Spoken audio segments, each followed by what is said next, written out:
ಸ್ನೇಹಿತರೆ, ನಮ್ಮ ಇಂದಿನ ಕತೆ ರಾಜಸ್ಥಾನದ ದೌಸಾ ಜಿಲ್ಲೆಯಲ್ಲಿ ನಡೆದ ಒಂದು ಸತ್ಯ ಘಟನೆ. ಅಲ್ಲಿ ಇಬ್ಬರು ತುಂಬ ಆಪ್ತ ಗೆಳೆಯರಿರುತ್ತಾರೆ. ಒಬ್ಬನ ಹೆಸರು ಸೋನು ಸೈನಿ, ಇನ್ನೊಬ್ಬನ ಹೆಸರು ಗೋಪಾಲ್ ಸೈನಿ. ಗೋಪಾಲ್ ಮತ್ತು ಸೋನು ಇಬ್ಬರು ಸೇರಿ ಹಳ್ಳಿ ಗಲ್ಲಿಗಳಿಗೆ ಹೋಗಿ ತರಕಾರಿ ಮಾರುತ್ತಿರುತ್ತಾರೆ. ಒಂದು ದಿನ ಗೋಪಾಲ್ ಒಬ್ಬನೇ ತರಕಾರಿ ಮಾರಲು ಹೋಗಿರುತ್ತಾನೆ. ಆಗ ಒಬ್ಬ ಮಹಿಳೆ ಅವನ ಬಳಿ ಬರುತ್ತಾಳೆ ಮತ್ತು ತರಕಾರಿಯ ಬೆಲೆಯ ವಿಚಾರವಾಗಿ ಚೌಕಾಸಿ ಮಾಡಲು ಶುರು ಮಾಡುತ್ತಾಳೆ. ಮಾತುಕತೆ ಸುಮಾರು 1.5 ರಿಂದ 2 ನಿಮಿಷಗಳ ಕಾಲ ನಡೆಯುತ್ತದೆ. ಆ ಮಹಿಳೆ ತರಕಾರಿ ಖರೀದಿಸಿ ಆರಾಮವಾಗಿ ಅಲ್ಲಿಂದ ಹೊರಟು ಹೋಗುತ್ತಾಳೆ. ಆದರೆ ಗೋಪಾಲನ ಮನಸ್ಸಲ್ಲಿ ಒಂದು ಸಂಶಯ ಕಾಡುತ್ತದೆ. ಈಕೆ ತನ್ನ ಗೆಳೆಯ ಸೋನುವಿನ ಹೆಂಡತಿಯಲ್ಲವೇ ಅಂತ. ಸಂಜೆ ಮರಳಿ ಬಂದವನೇ ತನ್ನ ಗೆಳೆಯ ಸೋನುವಿಗೆ ವಿಚಾರ ತಿಳಿಸುತ್ತಾನೆ. ನನಗಂತೂ ನಂಬಲು ಸಾಧ್ಯವಾಗುತ್ತಿಲ್ಲ. ಆ ಮಹಿಳೆ ನಿನ್ನ ಪತ್ನಿಯಂತೆಯೇ ಕಾಣುತ್ತಿದ್ದಾಳೆ, ಅವಳಂತೆಯೇ ಮಾತನಾಡುತ್ತಾಳೆ, ಅವಳಂತೆಯೇ ಚೌಕಾಸಿ ಕೂಡ ಮಾಡುತ್ತಾಳೆ. ಅವಳು ಖಂಡಿತ ನಿನ್ನ ಹೆಂಡತಿಯೇ ಇರಬೇಕು ಅನಿಸುತ್ತಿದೆ. ಈ ಮಾತನ್ನು ಸೋನು ಕೇಳಿಸಿಕೊಳ್ಳುತ್ತಾನೆ. ಆದರೆ ಕೇಳಿದ ನಂತರ ಅವನಿಗೆ ಏನೂ ಅನ್ನಿಸುವುದಿಲ್ಲ. ಆದರೆ ಗೋಪಾಲ್ ಹೇಳುತ್ತಾನೆ, ನಾನು ನಿನಗೆ ಏನೋ ಹೇಳುತ್ತಿದ್ದೇನೆ, ನೀನು ಏಕೆ ಗಮನ ಕೊಡುತ್ತಿಲ್ಲ? ಸೋನು ಹೇಳುತ್ತಾನೆ, ನಾನು ಗಮನ ಕೊಡುತ್ತಿಲ್ಲ ಏಕೆಂದರೆ ಯಾರು 7 ವರ್ಷಗಳ ಹಿಂದೆಯೇ ಸತ್ತು ಹೋಗಿದ್ದಾರೋ, ಯಾರ ಸಾವಿನ ಆರೋಪದಲ್ಲಿ ನಾನು 18 ತಿಂಗಳು ಜೈಲಿನಲ್ಲಿ ಕಳೆದಿದ್ದೇನೋ, ಯಾರ ಪತ್ತೆಗಾಗಿ ಪೊಲೀಸರು 20,000 ರೂಪಾಯಿ ಬಹುಮಾನ ಘೋಷಿಸಿದ್ದರೋ ಅವರ ಬಗ್ಗೆ ನೀನು ಮಾತನಾಡುತ್ತಿದ್ದಿ. ಈ ಮಾತುಗಳು ಕೇವಲ ಕಟ್ಟುಕತೆ. ನೀನು ಯಾರನ್ನು ನೋಡಿ ಭ್ರಮೆಗೊಳಗಾಗಿದ್ದೀಯಾ? ಆದರೆ ಗೋಪಾಲ್ ತನ್ನ ಗೆಳೆಯನ ಬೆನ್ನು ಬೀಳುತ್ತಾನೆ. ಅವನು ಹೇಳುತ್ತಾನೆ, ಏನೇ ಇರಲಿ ನೀನು ಈ ವಿಷಯವನ್ನು ಸ್ವತಃ ನೋಡಬೇಕು ಮತ್ತು ನೀನು ಮಾತ್ರವಲ್ಲ, ನಾವಿಬ್ಬರು ಸೇರಿ ಈ ವಿಷಯವನ್ನು ತನಿಖೆ ಮಾಡೋಣ. ಕೊನೆಗೆ ಆ ಇಬ್ಬರು ಗೆಳೆಯರು ಅಲ್ಲಿಂದ ಸ್ವತಃ ತನಿಖೆ ಮಾಡಲು ಶುರು ಮಾಡುತ್ತಾರೆ. ತನಿಖೆ ಮಾಡಿದ ನಂತರ ಅವರಿಗೆ ತಿಳಿಯುವುದೇನೆಂದರೆ, ಅವರು ಯಾವ ಮಹಿಳೆಯ ಜೊತೆ ಮಾತನಾಡುತ್ತಿದ್ದರೋ ಅವಳು ನಿಜವಾಗಿಯೂ ಸೋನುವಿನ ಪತ್ನಿಯೇ ಆಗಿರುತ್ತಾಳೆ. ಇದರ ನಂತರ ಈ ವಿಷಯ ಪತ್ರಿಕೆಗಳ ಮೂಲಕ ಜನರಿಗೆ ತಲುಪಿದಾಗ ಕೇವಲ ಪೊಲೀಸರ ಮಾನಮರ್ಯಾದೆ ಹರಾಜಾಗುವುದು ಮಾತ್ರವಲ್ಲದೆ ಈ ಘಟನೆಯ ಪ್ರತಿಧ್ವನಿ 2 ರಾಜ್ಯಗಳಲ್ಲಿ ಹರಡುತ್ತದೆ.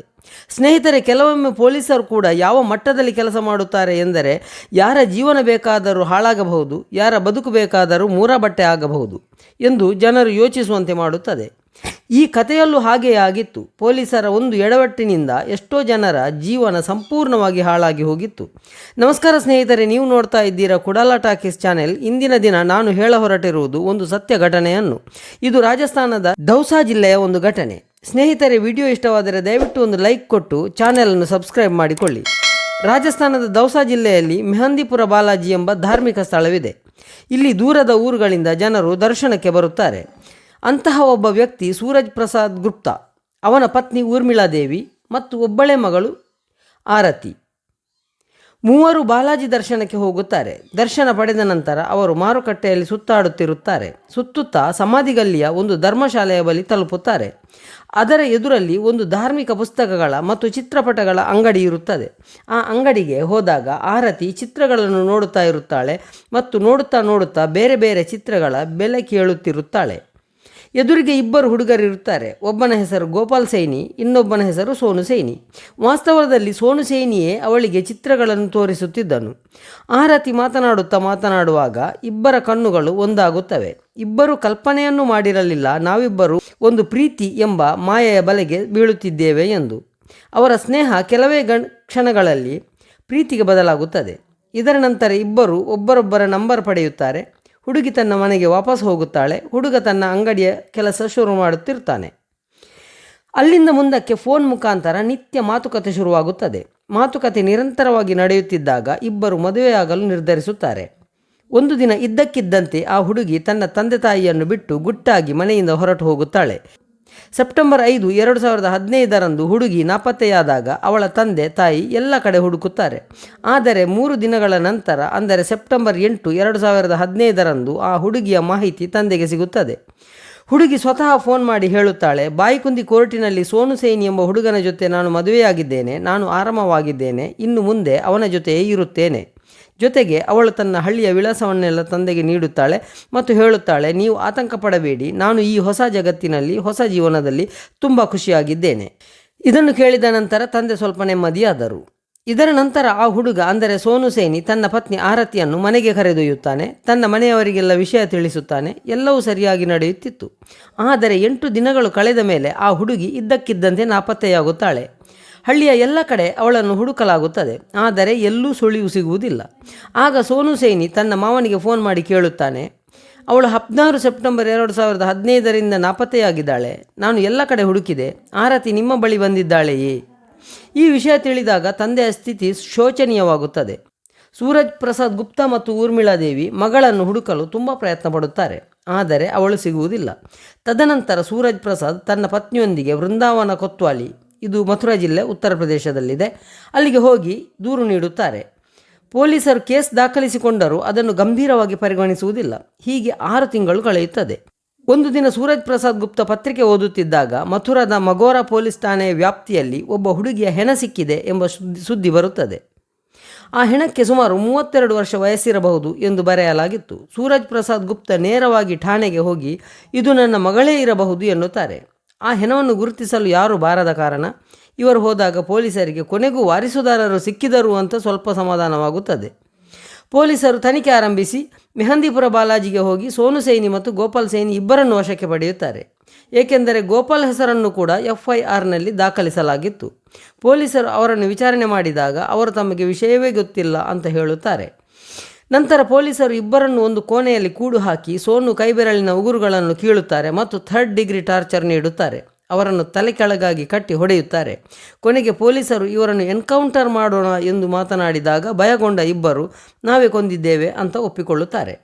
ಪೊಲೀಸರು ಅವರನ್ನು ಬಂಧಿಸಿ ಜೈಲಿಗೆ ಕಳುಹಿಸುತ್ತಾರೆ. ಸುಮಾರು 9 ತಿಂಗಳ ನಂತರ ಗೋಪಾಲ್ಗೆ ಅಲಹಾಬಾದ್ ಕೋರ್ಟ್ನಿಂದ ಜಾಮೀನು ಸಿಗುತ್ತದೆ. ಆದರೆ ಸೋನುವಿಗೆ ಜಾಮೀನು ಸಿಗಲು 18 ತಿಂಗಳು ಬೇಕಾಗುತ್ತದೆ. ಅವರು ಮನೆಗೆ ಬಂದಾಗ ಪರಿಸ್ಥಿತಿ ಬದಲಾಗಿತ್ತು. ಸೋನು 4 ಅಣ್ಣಂದಿರು ಹಾಗೂ ಒಬ್ಬ ತಂಗಿಯ ನಡುವೆ ಕೊನೆಯವನಾಗಿದ್ದ. ಗೋಪಾಲ್ನ ಕುಟುಂಬದ 5 ಸಹೋದರರು ಮತ್ತು 4 ಸಹೋದರಿಯರ ಜೀವನವೂ ಕೂಡ ಇವನ ಕಾರಣದಿಂದ ತೊಂದರೆಗೆ ಸಿಲುಕುತ್ತದೆ. ಗೋಪಾಲ್ನ ಮದುವೆ ನಿಶ್ಚಯವಾಗಿತ್ತು. ಮದುವೆಗೆ ಇನ್ನೂ 14 ದಿನ ಬಾಕಿ ಇರುವಾಗಲೇ ಅವನು ಅರೆಸ್ಟ್ ಆಗಿದ್ದ. ಅಲ್ಲಿಗೆ ಆ ಸಂಬಂಧ ಮುರಿದು ಹೋಗುತ್ತದೆ. ಸಮಾಜ ಅವರನ್ನು ಬಹಿಷ್ಕರಿಸುತ್ತದೆ. ಅವರಿಗೆ ಕೆಲಸವೂ ಸಿಗುವುದಿಲ್ಲ. ಹೀಗೆ 7 ವರ್ಷ ಕಳೆಯುತ್ತದೆ. ಡಿಸೆಂಬರ್ 2022ರಂದು ಒಬ್ಬ ಹುಡುಗ ಬಂದು ಗೋಪಾಲ್ ಮತ್ತು ಸೋನುವಿಗೆ ಹೇಳುತ್ತಾನೆ, ವಿಶಾಲ ಎಂಬ ಹಳ್ಳಿಯಲ್ಲಿ ಉತ್ತರ ಪ್ರದೇಶದ ಉರೈ ಜಲೌನ್ ಮೂಲದ ಒಬ್ಬ ಮಹಿಳೆ ಇದ್ದಾಳೆ. ಅವಳು ನಿನ್ನ ಪತ್ನಿಯಂತೆಯೇ ಇದ್ದಾಳೆ. ಇದನ್ನು ಕೇಳಿದ ಗೋಪಾಲ್ ನಾವು ಅಲ್ಲಿಗೆ ಹೋಗಿ ನೋಡಬೇಕು ಎನ್ನುತ್ತಾನೆ. ಅವರು ವೇಷ ಮರೆಸಿಕೊಂಡು ಒಂಟೆ ಖರೀದಿದಾರರಂತೆ ಆ ಹಳ್ಳಿಗೆ ಹೋಗುತ್ತಾರೆ. ಅಲ್ಲಿ ಒಬ್ಬ ವ್ಯಕ್ತಿಗೆ 500 ರೂಪಾಯಿ ಕೊಟ್ಟು ವಿಚಾರಿಸುತ್ತಾರೆ, ಆದರೆ ಸುಳಿವು ಸಿಗುವುದಿಲ್ಲ. ನಂತರ ಅವರು ತಳ್ಳುಗಾಡಿಯಲ್ಲಿ ತರಕಾರಿ ಮಾರುವವರಂತೆ ಆ ಹಳ್ಳಿಯಲ್ಲಿ ಸುತ್ತಾಡುತ್ತಾರೆ. ಒಂದು ದಿನ ಗೋಪಾಲ್ ಒಬ್ಬನೇ ತರಕಾರಿ ಮಾರುವಾಗ ಸೋನು ಪತ್ನಿ ಆರತಿ ಅಲ್ಲಿಗೆ ಬರುತ್ತಾಳೆ. ಅವಳು ಇವನನ್ನು ಗುರುತಿಸುವುದಿಲ್ಲ, ಏಕೆಂದರೆ ಇವರು ವೇಷ ಬದಲಿಸಿದ್ದರು. ಆದರೆ ಗೋಪಾಲ್ ಅವಳನ್ನು ಗುರುತಿಸುತ್ತಾನೆ. ಆ ನಂತರ ಅವರಿಬ್ಬರು ನೇರವಾಗಿ ಪೊಲೀಸ್ ಠಾಣೆಗೆ ಹೋಗಿ ಇನ್ಸ್ಪೆಕ್ಟರ್ ಅಜಿತ್ ಭಟ್ ಅವರಿಗೆ ವಿಷಯ ತಿಳಿಸುತ್ತಾರೆ. ಆದರೆ ಪೊಲೀಸರು ಸಾಕ್ಷಿ ಕೇಳುತ್ತಾರೆ. ಆಗ ಅವರು ಒಂದು ಯೋಚನೆ ಮಾಡುತ್ತಾರೆ. ಅವರು ಸರ್ಕಾರಿ ನೌಕರರಂತೆ ರಿಜಿಸ್ಟರ್ ಹಿಡಿದು ಆ ಮಹಿಳೆ ಇರುವ ಮನೆಯ ಬಳಿ ಹೋಗಿ ಕೇಳುತ್ತಾರೆ, ನಾವು ಸರ್ಕಾರಿ ಇಲಾಖೆಯಿಂದ ಬಂದಿದ್ದೇವೆ. ಸರ್ಕಾರ ಶೌಚಾಲಯ ಕಟ್ಟಲು 2 ಲಕ್ಷ ರೂಪಾಯಿ ಅನುದಾನ ನೀಡುತ್ತಿದೆ. ಇದನ್ನು ಕೇಳಿ ಮನೆಯವರು ಖುಷಿಯಾಗುತ್ತಾರೆ. ಆ ಹಣ ಪಡೆಯಲು ಮನೆಯ ಸದಸ್ಯರ ಮಾಹಿತಿ ಬೇಕು ಎಂದು ಕೇಳಿದಾಗ ಆ ಮನೆಯ ಯಜಮಾನ ಆರತಿಯ 2ನೇ ಮಾವ ಮನೆಯವರ ಎಲ್ಲ ದಾಖಲೆಗಳನ್ನು ಅಂದರೆ ಆಧಾರ್ ಕಾರ್ಡ್, ಪಾನ್ ಕಾರ್ಡ್ ನೀಡುತ್ತಾನೆ. ಈ ದಾಖಲೆಗಳನ್ನು ಪರಿಶೀಲಿಸಿದಾಗ ಅದು ಆರತಿಯೆಂದೇ ಇರುತ್ತದೆ. ತದನಂತರ ಪೊಲೀಸರು ಅಲ್ಲಿಗೆ ಹೋಗಿ ಆರತಿಯನ್ನು ವಶಕ್ಕೆ ಪಡೆಯುತ್ತಾರೆ. ಆರತಿ ಹೇಳುವುದೇನೆಂದರೆ ಮದುವೆಯಾದ 8 ದಿನಗಳಲ್ಲಿ ಮನೆಯ ಪರಿಸ್ಥಿತಿ ಸರಿಯಿಲ್ಲದ ಕಾರಣ ಅವಳು ಅಲ್ಲಿಂದ ಓಡಿ ಹೋಗಿದ್ದಳು. ನಂತರ ಅವಳು 2ನೇ ಮದುವೆಯಾಗಿದ್ದಳು. ಅವಳ ತಂದೆಯೂ ಅವಳ ಸಂಪರ್ಕದಲ್ಲಿದ್ದರೂ ಸಹ ಮೊದಲ ಪತಿಯನ್ನು ಜೈಲಿಗೆ ಕಳುಹಿಸಿದ್ದನು. ಈ ಘಟನೆ ಹೊರಬಂದಾಗ ಪೊಲೀಸರ ವೈಫಲ್ಯ ಬಯಲಾಗುತ್ತದೆ. ಸೋನು ಮತ್ತು ಗೋಪಾಲ್ ತಮ್ಮ ಮೇಲಿನ ಆರೋಪವನ್ನು ಏಕೆ ಒಪ್ಪಿಕೊಂಡರು ಎಂದು ಕೇಳಿದಾಗ ಪೊಲೀಸರ 3rd ಡಿಗ್ರಿ ಟಾರ್ಚರ್ ಮತ್ತು ಎನ್ಕೌಂಟರ್ ಭಯದಿಂದ ಹಾಗೆ ಮಾಡಿದೆವು ಎಂದು ಹೇಳುತ್ತಾರೆ. ಆರತಿಯ ಒಂದು ಸುಳ್ಳಿನಿಂದ 2 ಕುಟುಂಬಗಳು ಅಕ್ಷರಶಃ ಬರ್ಬಾದ್ ಆದವು. ಗೋಪಾಲ್ನ ಸಹೋದರ ಸಹೋದರಿಯರ ಮದುವೆ ನಿಂತು ಹೋಯಿತು. ಮತ್ತು ಆ ಕುಟುಂಬಗಳು 20 ಲಕ್ಷಕ್ಕೂ ಹೆಚ್ಚು ಸಾಲದ ಸುಳ್ಳಿಗೆ ಸಿಲುಕಿದವು. ಆರತಿ ಹೇಳುತ್ತಾಳೆ, ನಾನು 2ನೇ ಪತಿಯ ಜೊತೆ ಸುಖವಾಗಿದ್ದೆ. ಮೊದಲ ಪತಿ ಬಗ್ಗೆ ಹೇಳಿದ್ದರೆ ನನ್ನ 2ನೇ ಸಂಸಾರ ಹಾಳಾಗುತ್ತಿತ್ತು ಎಂದು ಸುಮ್ಮನಿದ್ದೆ. ಗೆಳೆಯರೇ, ಈ ಘಟನೆಯನ್ನು ಹೇಳುವ ಉದ್ದೇಶ ಯಾರನ್ನು ನೋಯಿಸುವುದಲ್ಲ, ಬದಲಾಗಿ ನಿಮ್ಮನ್ನು ಜಾಗೃತಗೊಳಿಸುವುದು. ಸೋನು ಮತ್ತು ಗೋಪಾಲ್ ಧೈರ್ಯದಿಂದ ಕೆಲಸ ಮಾಡಿ ತಮ್ಮ ಜೀವನವನ್ನು ಉಳಿಸಿಕೊಂಡರು. ಅವರಿಗೆ ನಿಜವಾಗಿಯೂ ಸೆಲ್ಯೂಟ್ ಮಾಡಲೇಬೇಕು. ಸ್ನೇಹಿತರೆ, ಈ ಕತೆ ಇಷ್ಟವಾದರೆ ದಯವಿಟ್ಟು ಒಂದು ಲೈಕ್ ಕೊಟ್ಟು ಚಾನೆಲನ್ನು ಸಬ್ಸ್ಕ್ರೈಬ್ ಮಾಡಿಕೊಳ್ಳಿ. ಮುಂದೆಯೂ ಕೂಡ ಇಂತಹ ಕತೆಗಳನ್ನು ತರುವಂತೆ ನನ್ನನ್ನು ಪ್ರೋತ್ಸಾಹಿಸಿ. ಧನ್ಯವಾದಗಳು. ಜೈ ಶ್ರೀಕೃಷ್ಣ.